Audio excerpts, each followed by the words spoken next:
time for football. Enid Plainsmen Football with Steve and Steve. Hello again and welcome to Plainsmen Football.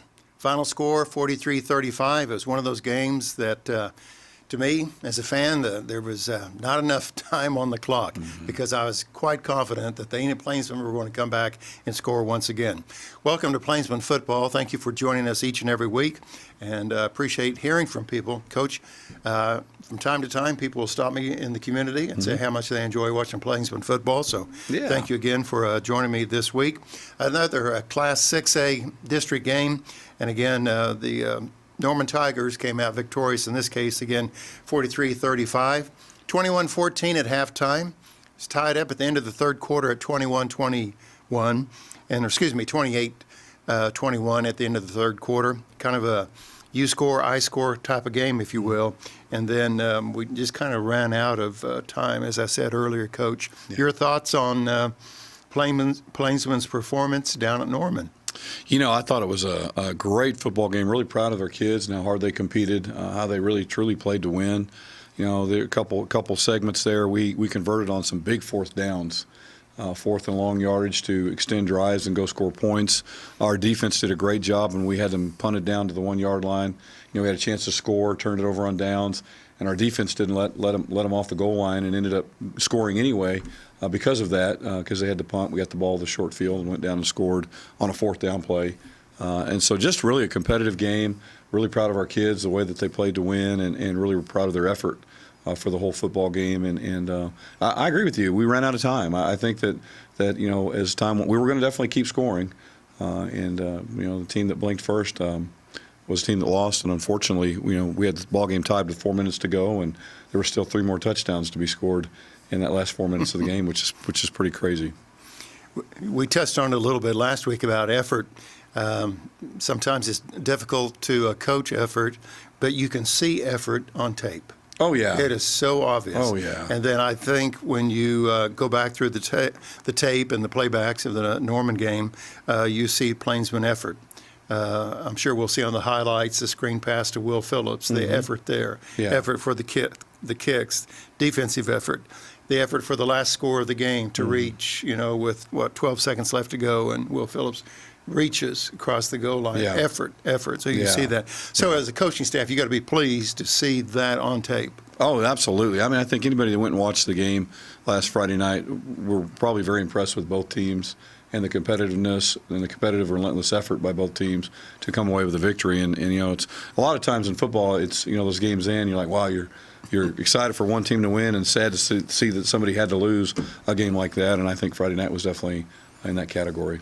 And it's a lot like high school football. That's why you play, the excitement to play, to have those experiences, win or lose, but you at least take away those experiences. Well, Coach, I'm sure we've got a long list of highlights. What will we see before we roll the tape? Well, I mean, you'll see some of the goal line stop that our defense provided there in that fourth quarter to get us the ball back. You'll see some explosive plays in the passing game. Really threw the ball well this week, which is kind of a breakout game for us in that area. Finally showed some maturity throwing the football, and some great examples of that, and great finishes to runs. It was hard to actually narrow it down to just 10 plays this week. We could have had much more because of the type of game it was. That's a nice problem to have. It is, yep. Well, again, welcome to Plainsman Football for 2018, the Coach's Show with Steve and Steve. And here comes Coach Hayes giving us a little play-by-play as we look at the highlights right now. Coach, here we go. A good defensive play here on the run game. You see C.J. Adams defeat the center's block, and then a host of Plainsmen arriving. This is our first touchdown of the game, a little pop pass to Jaden America. He's kind of hidden there at 5'2", and slips through there wide open for the score. And, Coach, that was key because that was right after Norman scored. Correct. You know, he came right back. First drive of the game, and to go score on our first drive is a big deal. Good tackle there by Arion. Here, once again, we have a pass play. We're faking the quarterback sweep, steps back, and Damian Ryman does a great job of adjusting to the ball and making a nice catch in the corner of the end zone. Titan does a good job of throwing it to some empty space there where we can go get it. Here, key game to little Jaden America game. Boy, he had a big game. Just a beautiful run here. Great effort. For 137 pounds, he gets a lot out of that body. Another great defense play here by T.J. Parker. Sean Graves, who's a sophomore. Two sophomores in on the play there, making a big stop. Here's the goal line stand in the fourth quarter. You see the whole front there doing a good job of congesting the middle of the field and making a big play. And once again here, this is third down. This forces them to punt. Great tackle by Arian Levy there to force the punt and give us the ball back for the chance to tie the game up. Here we run the screen play to Will. Probably the hardest part of this play was catching the ball. Did a great job of extending out there. Good block downfield by Colton Dodd. And then Will does the rest with his feet. Finishes the run and gets in the end zone. A great fourth down conversion for a touchdown. Just great run. Now here's the last play of the game. Nice throw by Titan to put it in a good spot. Will does a great job of going up and high pointing it, catching the ball, and then finishing and getting the end zone. And took away that 15-point differential that they wanted so badly at the end of the game, which just tickled me to death. And it's a good thing Will is as tall as he is because he was able to stretch over that goal line. He was definitely at the top of the ladder. Well, Coach, those are impressive highlights. Thank you for sharing those. So. You bet. Well, we need to move on to another segment. Again, thank you for joining us for the Coaches Show with Steve and Steve. We're going to take this time out to meet other members of the Plainsmen team for 2018. Then we'll have our student athlete right after this. So we'll be right back. Matthew Clark, class of 2019, slot receiver. Luis Vega, class of 2021, linebacker and O-line. Connor McClish, class of 2020, offensive and defensive lineman. My name is Carl Adams, and I'm a class of 2021. I play defensive end and tight end. Brian Hernandez, offensive line, senior. I'm Kyle Howe. I'm class of 2021, and I'm a wide receiver. Brett Senor, class of 2021, offensive line and defensive line. Welcome back, and thank you for staying with us on the Coaches Show. It's our privilege each week, the City of Enid, partnering with the Enid Public Schools to provide the Coach's Show with Coach Steve Hayes and myself. One of our favorite segments, Coach, we've been doing this. This is our fourth season, which I just shake my head, can't believe we've been doing this for 4 years. But one of our favorite segments is the student athlete, and it's our privilege today to introduce you to Will Phillips. Will, welcome to the Enid Television Network studios. Thank you for joining us today. How's the school year going? It's going pretty good. Is it going quick enough, too? Oh, yeah, it's going by pretty fast, too, yeah. It's going by the blink of an eye. Well, you have quite a story to share, and Coach Hayes is going to kind of get that story from you. So thank you for being here today. Yeah, I'm really excited to have Will on the show today. It's been a pleasure to get to coach him the last 4 years, and just to interact with him both on and off the field. He's been a lot of fun. And today we're going to kind of touch on his journey to a great senior season, because he's had to overcome some adversity and has really done an amazing job of doing that. So, well, first of all, why don't you tell everybody what position you play and where they can find you on the field on Friday night? Play running back, defensive back, and you just going to see me on the football field just making plays all the time and just trying to help out the team and just trying to get us to W, really. Yeah. Also really throwing a little receiver there. You're doing a good job of receiver. Oh, yeah. Friday night, had some big catches. It's really a lot of fun to put you in different positions. You know, I have no doubt that you love football. We've even talked about your love for the game on multiple occasions. Kind of explain to the people watching what you love about the game of football and why it's so important to you. I love football. It's just that one thing that you need, like whenever you need to get like something off your shoulder. Like if you need to get like something off your shoulder, I mean, you just go to the field house and you just work out, or you just do some footwork drills or something, some bag drills, just something to get you better. And I mean, I just love football. I just like grew up around it and stuff. I mean, I was just always watching it, but like whenever I was like real young, like 4 years old, I would never play it because I was just like scared of contact. But then I moved down here in Oklahoma at like 7 years old. My friend Jared got me to play it. So that's just where that all started off at, and I just never stopped from there.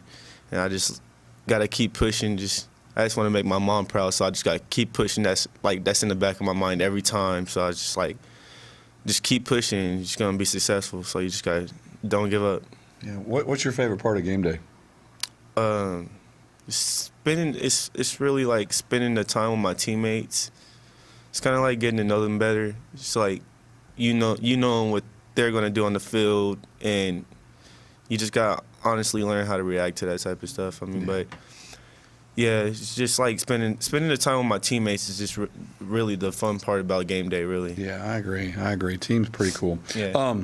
Now, you suffered a devastating season-ending injury last year on the 13th offensive play of the season. Yeah. In the first quarter of our first game, and your season was over as a junior. Something that you'd really worked hard and prepared for, and it was a pretty tough setback. Talk a little bit about how you have overcome that injury, and you've had a great senior year so far, kind of what you did in the process over the next 10 months to get yourself in position to be playing at such a high level again. Yeah. Well, you got to do a lot of work on that leg that had the injury. So, I mean, physical therapy was the biggest part of recovering from the injury, and staying fit. Just it's kind of big. Like, you have to make sure you stay in shape when it's hard to, because you only have one leg. So I mean, that's the hard part about it. I mean, but as soon as you're able to walk on it again, you're ready to get going again. So as soon as I was able to walk, I was squatting and doing all that other. I was doing a lot of stuff. I was doing a lot of stuff on the leg that I shouldn't have been doing. But I mean, it really helped me. It really helped me getting back to where I was. Yeah. So I mean, I feel like it's stronger than it was before, but it took a lot to get me back to where I was, though. Yeah, I think your squat max improved by about 45, 50 pounds. Yeah, it over pre-injury, which is pretty impressive. It definitely did. I was working on it before I could get to max out. I was working on it a lot. It was just I don't know. I was just staying focused, just not trying to miss anything. Just making sure I was just staying focused on the goal, and the goal was to just get better.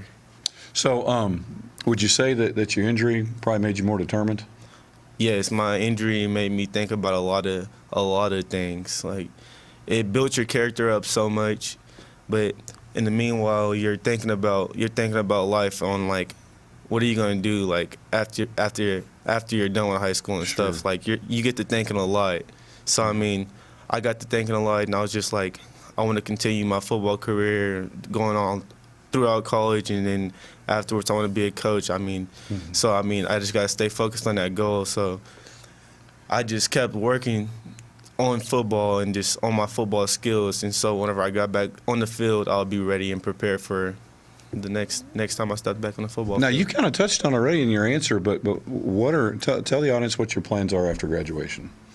My plans after graduation is to continue on playing football in my academic career, in college. But after college, I want to have I want to at least go. I want to go to the pros. If I don't go to the pros, then I want to be a coach for. I just want to coach football. I just want to be around it. It's just like something I love. So I mean, I want to be around it. I can see that, Coach Phillips. Yeah, that has a good ring to it. That's good. Yeah. That's good. Well, Will, we appreciate you being with us today in our student-athlete segment. There's one thing that you said earlier that I think really speaks volumes about you. You said you just always want to do things to make Mom proud. So if you I just think you can't go wrong. You cannot go wrong. If you do academics or sports or just mowing the yard, it doesn't matter. You make Mom proud. That's a great decision before anything, a great thing before any decision. Would my mom be happy with this? Yeah. So congratulations to have that mindset of making Mom proud, and I'm sure she is. So thank you for joining us today. No, thanks for having me. You bet. Will Phillips is our student-athlete for the week. Hope you enjoyed that visit. And, of course, you'll see this show throughout the week, and you'll get to play back certain segments of it. So, okay, we need to take another time out and meet the assistant coaches. We'll be right back, and we're going to be talking Chalk Talk right after this. I'm Coach Dusty Quarles. I coach secondary. I went to the Northwestern Oklahoma State University, and the best advice I've ever been given is keep God first. And if you do so and have a relationship with Christ, then you'll never have to worry about whether or not you're adequate for today's journey. I'm Kyle Young. I attended the University of Central Oklahoma. I coach linebackers and defensive coordinator. And the best advice I'd probably give or have received is when it comes to your morals or your faith, don't settle. Always stand on the rock and never falter no matter what's going around in your life. My name is Kareem Sears. I coach the defensive line for the Enid Plainsmen. I went to the University of Nebraska, and the best piece of advice that I've gotten is leaders lead from the front, not from the back. I'm Kyle Davis. I attended the University of Oklahoma. I coach the offensive line, and the best piece of advice I've gotten is give it to God.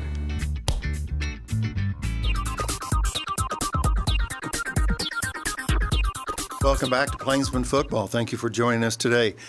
Coach, real quick before we move into Chalk Talk, your supporting staff, the assistant coaches, how much help are they? Man, I have a fantastic coaching staff and just a bunch of guys that love kids, have great attitude about their job, and work endless hours to try to help us to be successful. And, I don't think people realize all the little details that go into a football season, from preparing a menu to schedules to uniforms. I mean, it's just crazy. You think you just run out there and you play and all this stuff just kind of happens, but it really doesn't. It doesn't happen. Really grateful for those other 8 guys and all the work they do. Yeah. Well, my interaction with them has always been positive, and I challenge you, as you're watching the ball game, watch some of the assistant coaches run up and down the sideline. They're working hard, too. There's Coach Hayes, but the other coaches are working hard, too. Okay, we want to move into the Chalk Talk segment, the X's and O's. We like to talk some of the basics of football. Screenplay, the linemen kind of let the defensive linemen come on in, think that they're going to get to the quarterback, and then all of a sudden it's that little drop pass over him. The screen pass works. It's perfect play when it works. Oh, man. And usually has a lot of yardage. And in the case Friday night, Will scored on that. Yeah. When do you call, or how do you set up that screen pass play? Anytime that you think the defensive line is in a full pass rush mode, get upfield, going to have a lot of energy as far as trying to get after the quarterback, it's really a good time to call a screen. Those are the times that you can trick them. If it's a 2nd and 1, it's a little tougher to call a screen there because they're going to be more in a run defense. But we had we had that big play in the 4th quarter that scored the touchdown. We also, in the 1st quarter, on 3rd and long, threw the screen as well for a long 30-yard gain. Really, same scenario. It was 3rd and about 9, and they knew we were going to throw. And so those defensive linemen got upfield, which made for a really good picture as far as throwing over them and getting the ball to the running back out in the flat. And it's important to note that the screenplay is really scripted. It is. It's that play for that moment, but it was set up by the previous play. Yes. And sometimes we lose sight of that and say, we just call a screen, it's a play. Well, no, if you set it up right, it'll really work. It's technically, it's really a very, very specifically choreographed technical play. As far as you have to let the defensive lineman go, but it can't be so obvious that they all of a sudden realize they got to feel like they beat you, that they just beat you to the quarterback, and I get to hit the quarterback now. Because if they feel like you've just let them go, they're going to stop, turn around, and chase. And it takes some practice. We really did a good job of executing it Friday night. It was a big play for us. Well, we need to take another time out to meet more of the Plainsmen football. That's the Chalk Talk segment. And we want to encourage you, again, if you have, we have a What Were You Thinking email that arrived over the weekend. But we want to encourage you to send a note to asksteve@enid.org. If you have a question or something that you want us to discuss on Chalk Talk, we'd be glad to do that. Okay, another quick time out to meet more members of the Plainsmen football team. We'll be right back. Nicky Chinoska, class of 2020, running back and free safety. I'm Rodrigo, senior, play receiver, corner. Kyler Bridenstine, class of 2019, O-line. Blake Priest, class of 2021, quarterback. Malachi Mona, class of 2021, D-line. Abraham Rodriguez, tight end, senior. Isaiah Mindenhall, linebacker, and senior.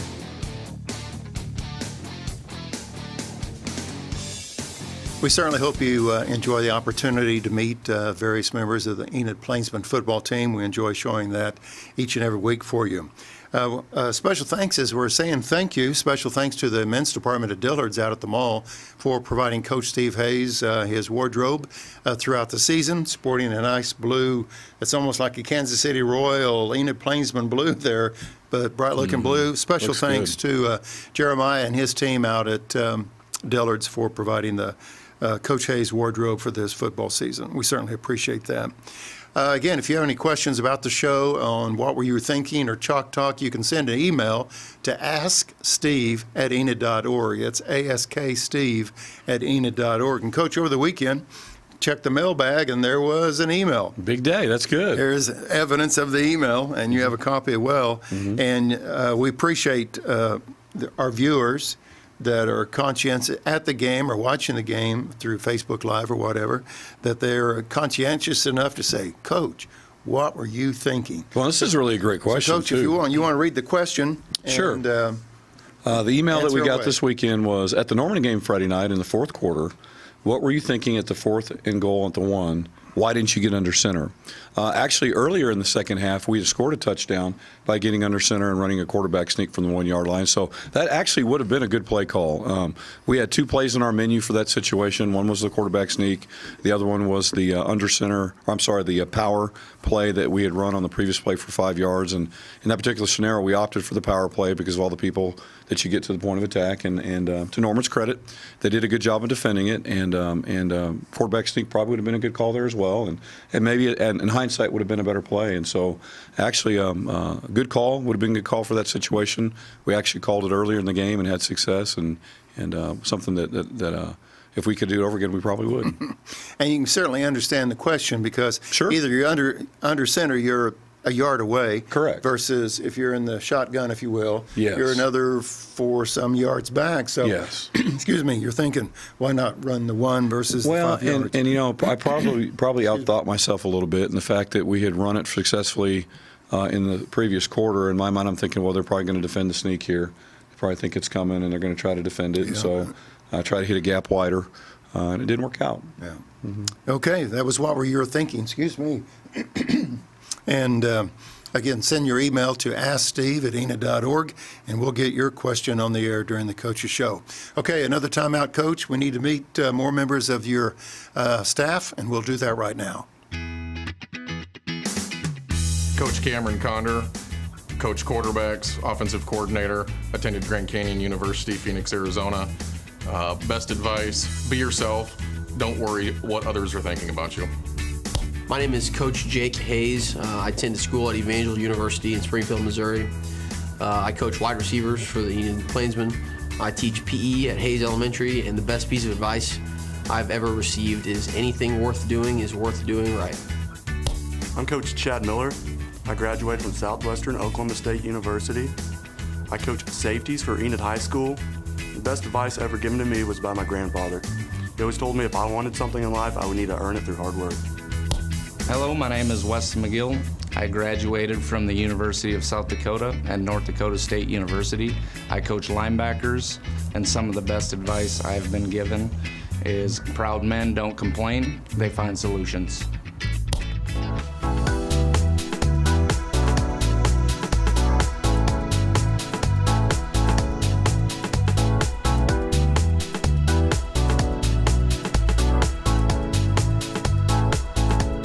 Welcome back. Hope you enjoyed the opportunity to meet again some of the assistant coaches that make up the Plainsmen football coaching staff, and also the opportunity to see the remaining district schedule that we have. Coach, remaining district schedule, before we talk about Edmond Memorial, let me address this real quick. We've got Edmond Memorial, Mm-hmm. we've got UConn, Yep. and we've got Broken Arrow. So Edmond's on the road, UConn is home. Mm-hmm. Final game, if you will, In Tulsa. in Tulsa Yeah. at Broken Arrow. Yeah. How's the district kind of lining up? Broken Arrow seems to be leading the way. Edmond Santa Fe, I believe, played them 2 unbeatens last week. Broken Arrow won over Edmond Santa Fe. They kind of met their maker there. They did. It was UConn took a loss last Friday, Edmond Memorial as well. So it's kind of been an ebb and flow in the district play. Well, I think on paper, Broken Arrow is definitely the favorite for the state title this year. Okay. Athletically, they just are a superior football team. And Jinx is probably right behind them. They're pretty close as well, and both those teams happen to be in our district. And so, based on the schedule, since Broken Arrow's already beaten Jinx, I see it's going to be hard for them to not end up with the first seed for the playoffs. Jinx has probably the softer portion of their schedule. They still have Santa Fe. I think that'll be a good game. Yeah. But they have an opportunity to finish second if they're able to win that game. And then Westmore winning against UConn Friday night was a big win. That puts them in prime position to make a run for the playoff spot, get that 4th spot. And that was a critical, pivotal game, both for them and for us, honestly. If we'd found a way to win last night or Friday night, and UConn had beaten Westmore, we still would have had a legitimate chance of making the playoffs. But that Westmore win really kind of puts them in the driver's seat. And that was a 35-14 win. Westmore over UConn. Coach, before we look at Edmond Memorial, we want to remind everybody again about the Barry Sanders bobblehead doll that you have in front of you, and also the 2 tailgate chairs that we have. You simply go to On Deck out at the mall, and absolutely free, no purchase necessary. There are some little entry forms, if you will. Put your name, address, phone number, drop it in the box out at On Deck, and you can see right there the bright blue good-looking tailgate chair with Enid Plainsmen. We have 2 of those that will be given away. And then we have the Barry Sanders bobblehead doll, and those will be given away as well. So all you have to do, no purchase necessary, that is key. It's just the partnership that On Deck has with us here at the Coaches Show. Go and place your entry form On Deck in the mall, and name, address, and phone number. You can do it as often as you want. No purchase necessary. And towards the end of our 4th season on the Coaches Show, we will draw for the 2 tailgate chairs and also the Barry Sanders bobblehead doll. It'll be a fun day. Be good. So we'll have 3 winners on that. Okay, Edmond Memorial has had some real challenges this year. The Bulldogs, if you will. Again, they lost to Jinx last week, 35-0. You have a Thursday night game. You have a short week, Coach. We do. So how are you going to prepare for this week? And then tell us about Edmond Memorial. We have fall break this week, and so no school Thursday or Friday. That'll give us some time to get an additional practice in Thursday morning, since we don't have school. And so preparation is going to be pretty comparable to a regular game week because of the fact that we don't have school Thursday. Edmond Memorial is a dangerous team. I mean, they're kind of in the same position we are right now, looking for their first district win, and they've really struggled with some injuries this year. Have a brand new coach, and we've got to do a good job of preparing and playing well. I think once again, if we take care of the football, we tackle well, it'll be a favorable outcome for us. And if we give the ball away, like we've chosen to do in a couple games, it's going to make it for a difficult game. And so once again, our priority offensively is play a lot like we did last Friday night, where we had 0 turnovers, and defensively to put some 3-and-outs back-to-back together and give our offense a chance to score. Would you characterize Edmond Memorial as kind of a balanced team? Are they all throw? Are they all run? Or what? How would you summarize the Bulldogs? They want to do both. They probably want to run first, but they're a spread team. They're a one-back shotgun spread team, and so they're set up to throw the football. They've struggled offensively this year. They're probably averaging around 7 points a game, which I think has probably been frustrating for them. And defensively, they've played really well at times. They shut Jinx out in the first quarter last Friday night. I ended up giving 3 touchdowns up in the second quarter, but really played well to start out the game against a really good Jinx offense. And so, we're going to have to play good football. We're going to have to play hard from the very beginning if we want to be successful this week. And as Coach Hayes mentioned, this is fall break week, so the ball game will be at the Edmond Santa Fe School, I believe. Correct. Because of construction going on at Edmond Memorial School. So the ball game will be at the Santa Fe campus, but the Plainsmen will be taking on Edmond Memorial this Thursday night. So we'll have a closing thought right after this. We'll be right back.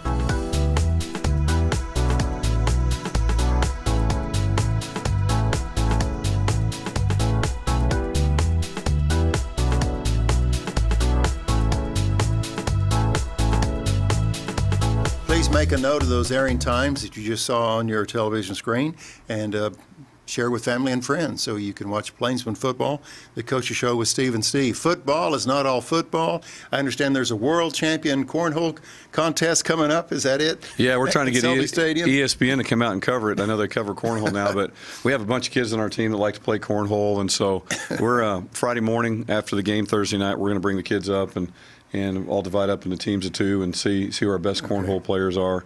And I think that's the neat thing about a football season and a team is your family. You do a lot together besides compete on Friday night. And just another example of how we try to live life together and live in community.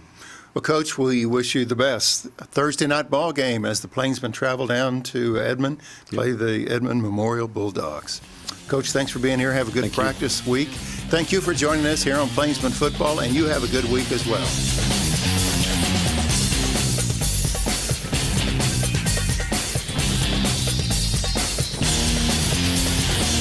Thank you you for watching Enid Plainsmen Football with Steve and Steve on ETN.